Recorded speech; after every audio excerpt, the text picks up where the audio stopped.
Au cœur du PNR Périgord-Limousin, la Tardoire est une rivière qui s'écoule paisiblement avant de rejoindre la Charente.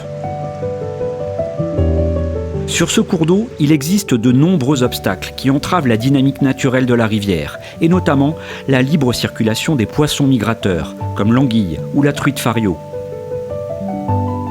Ces seuils, qui sont aujourd'hui des témoins de l'histoire locale, avaient pour fonction de canaliser l'eau, dans le but de faire fonctionner des moulins ou des forges. Aujourd'hui, ces édifices ont quasiment tous disparu, mais il subsiste sur la rivière des vestiges de cette histoire locale.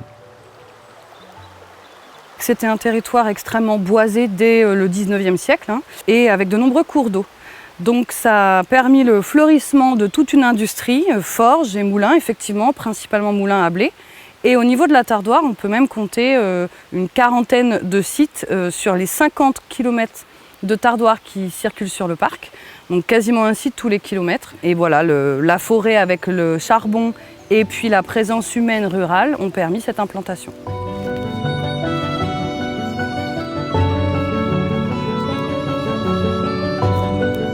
Ici, on est sur le site de Perasoula. C'est une ancienne forge qui a commencé au XVIe siècle et qui s'est arrêtée au milieu du XIXe. On a du mal à imaginer qu'ici, il y avait des bâtiments de production un peu partout, des maisons d'habitation et une équipe au moins de 10 personnes qui travaillaient à l'année au milieu du bruit et de la rivière. Ça, ce sont des restes de la fonte d'acier. Ici, on est sur un site sur lequel on fabriquait de l'acier qui ensuite lui-même servait à fondre des canons et qui partait sur la côte vers l'arsenal de Rochefort. Donc, ce sont des détritus de la fonte, ce qu'on appelle des scories.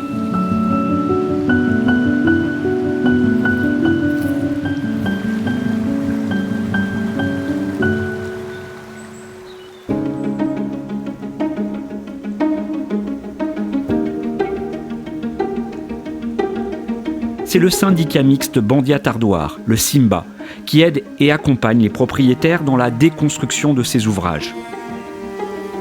Les 4 ouvrages, en gros, ils sont quasiment en succession sur à peu près une quinzaine de kilomètres. Donc le fait d'effacer ces 4 ouvrages, ça rétablit la continuité écologique sur une quinzaine de kilomètres. Mais en plus de ça, il y a des bénéfices collatéraux, c'est que tous les affluents qui sont à l'intérieur de cette emprise des 4 seuils qui vont être effacés bénéficient aussi de cet effacement pour l'aspect continuité écologique piscicole.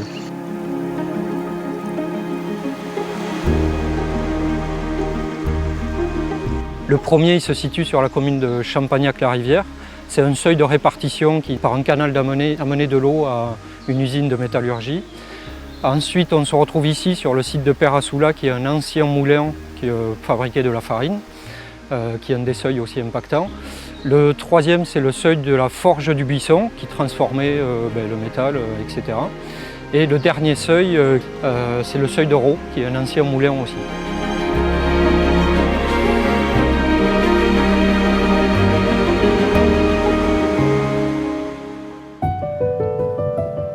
Pour chacun des effacements, le process est le même. Avant l'intervention des machines, des sondes sont installées en amont et en aval des ouvrages à effacer. En gros, ces sondes, elles sont paramétrées de façon à ce que l'on respecte un certain seuil, notamment sur tout ce qui est métaux lourds, les matières en suspension, qui fait que si, admettons, lorsqu'on efface ce seuil, on dépasse ces niveaux d'alerte, on reçoit un message qui nous dit « Hop, attention, vous avez dépassé ce seuil d'alerte, il faut arrêter le chantier et résorber le problème ».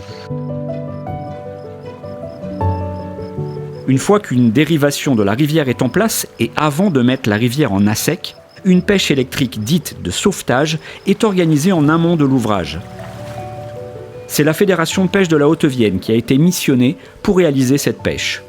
Nous, on intervient pour sauver les quelques poissons qui se sont réfugiés ici, dans l'ancien lit de la rivière, pour les sortir avant que la pelleteuse n'entre en scène ici. On envoie du courant électrique dans l'eau. Donc là, on était à environ 350-400 volts dans l'eau, avec un ampérage tout petit. Donc en fait, le poisson, quand il se retrouve dans le champ électrique, ça provoque la nage forcée vers l'anode. On le sort, on le récupère avec une épuisette, et à partir du moment où il est sorti du champ électrique, il reprend sa vie normale. On le met dans un seau et après on peut aller le déverser en amont ou en aval, le sortir de la zone des travaux, tout simplement.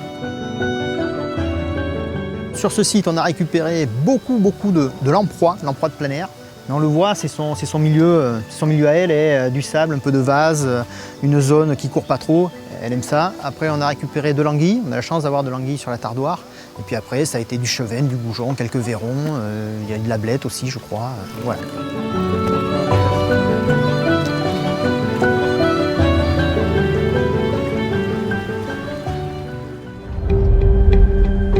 Lorsque ces deux phases sont réalisées, les machines peuvent intervenir pour démolir les seuils. L'objectif est d'obtenir une hauteur de chute inférieure à 20 cm et donc de permettre à la rivière de retrouver sa place. Ces travaux se font selon un cahier des charges bien précis. Il y a des espèces, il y a du poisson, il y a de la faune, il y a de la flore, il faut tout conserver au maximum. Par là, et recouper reprendre les matériaux en face là. C'est intéressant, chaque chantier est différent et quand on attaque un chantier, on ne sait pas ce que l'on va trouver. Donc il faut s'adapter en temps réel et on va dire même des fois c'est minute par minute, quoi, voilà. La grosse précaution qu'il y a à prendre, c'est déjà de ne pas trop salir l'eau en fait. Donc comme là, on a mis une dérivation en place parce qu'on avait la place. Il y a des endroits, on met des filtres, on s'adapte par rapport à l'écluse qu'il y a en fait. J'essaie de me servir du matériau sur place, je le trie et je sais, quand je le sors, je sais à peu près déjà où je vais le mettre en place, où il faut qu'il aille pour pouvoir le redistribuer et le réutiliser au maximum, pour utiliser les matériaux du site au maximum et pour éviter d'aller en chercher inutilement, quoi. Puis on joue avec l'eau, quoi. On regarde comment elle court, comment elle évolue, comment elle travaille dans la rivière. C'est là où on essaye de la comprendre en fait. On l'imagine comme elle était avant.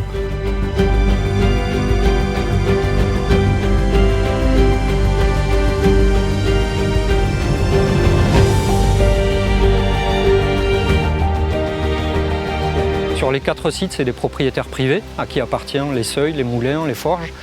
Donc forcément en amont, il y a un gros travail de concertation avec eux. Déjà parce que forcément le fait qu'il y ait potentiellement un changement du site, ça a créé une certaine crispation. Donc c'est le rôle du technicien de leur expliquer comment c'est avant et comment ça va être après surtout. Et de les rassurer là-dessus pour qu'ils comprennent que derrière, il y a un bénéfice commun, notamment sur l'aspect qualité de l'eau, continuité écologique, etc. Et à partir de là, généralement, ceux qui sont rassurés, ils sont volontaires pour l'effacement, par exemple.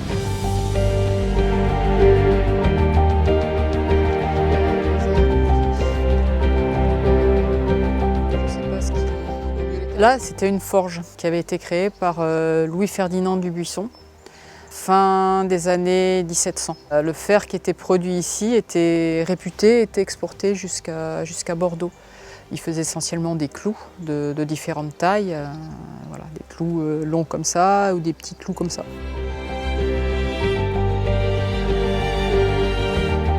Il a fallu 5 ans à peu près pour que les travaux commencent, entre le moment où on nous l'a annoncé et le moment où les travaux ont commencé. Mais ça a été compliqué parce que faut se rendre à l'évidence qu'il faut faire quelque chose, mais en même temps on se rend compte que ça va changer la physionomie et que ça va plus ressembler au lieu de vacances enfants.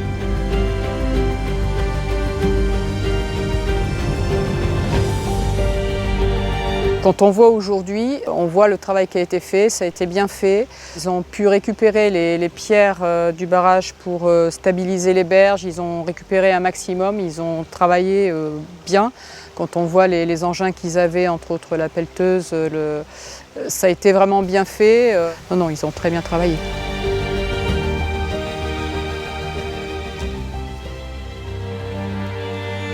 Sur un des 4 seuils, celui de Perrasoula, situé sur la commune de Chéronac, en Haute-Vienne, la présence d'un ancien moulin et l'activité du site nécessitent la réalisation de fouilles archéologiques préventives. Le temps des travaux de démantèlement, une équipe d'archéologues accompagne et surveille le chantier d'effacement pour garder une trace de l'histoire du lieu. Ce qu'on va faire, c'est qu'on va étudier tout le seuil qui va être arasé. Donc on va essayer d'étudier les différentes phases d'occupation, de démolition, d'abandon ou de réfection. Et on va aussi suivre la pelle. Donc quand ils vont réaménager le site, on va essayer de suivre et puis voir ce qui est dégagé, ce qui relève des vestiges, ce qui ne l'est pas, et pouvoir enregistrer toute la donnée avant que la donnée soit détruite.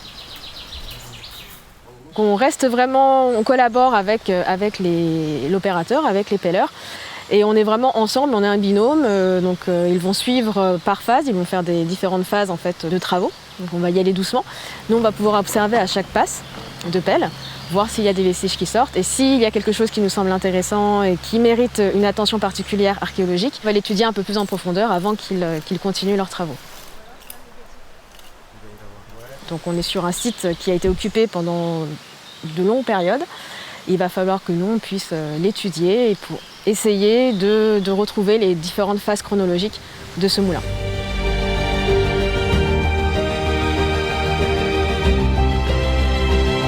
Pour le financement de l'ensemble des opérations, il y a d'un côté l'étude, soit 35 000 €, portée par des financements publics.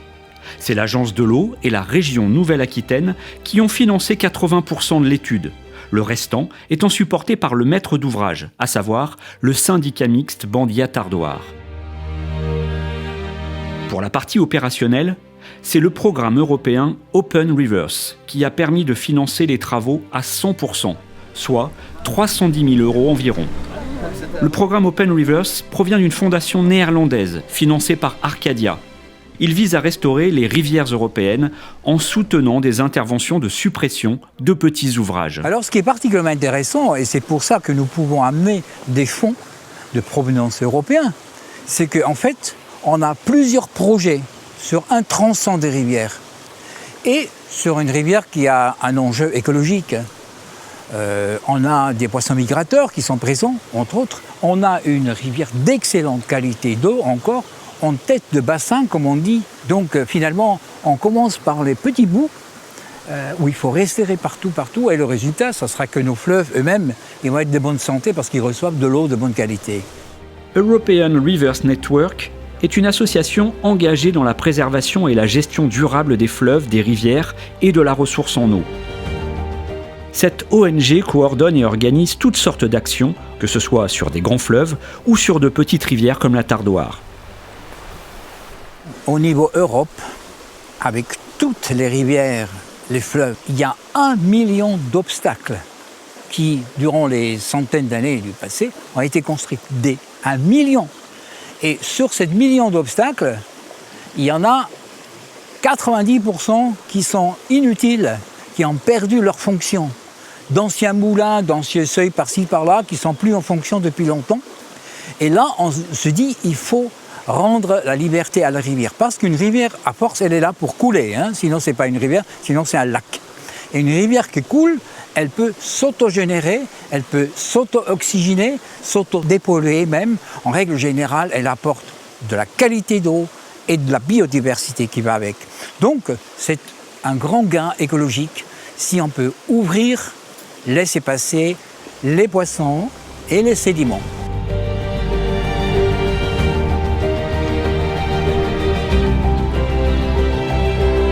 On essaie de faire au mieux. On n'est pas pour effacer tout, bien évidemment. Il y a des endroits où ça peut être simplement équipé. Mais en attendant, rétablir la continuité écologique, c'est une de nos missions. Notre objectif, c'est le bon état écologique des rivières.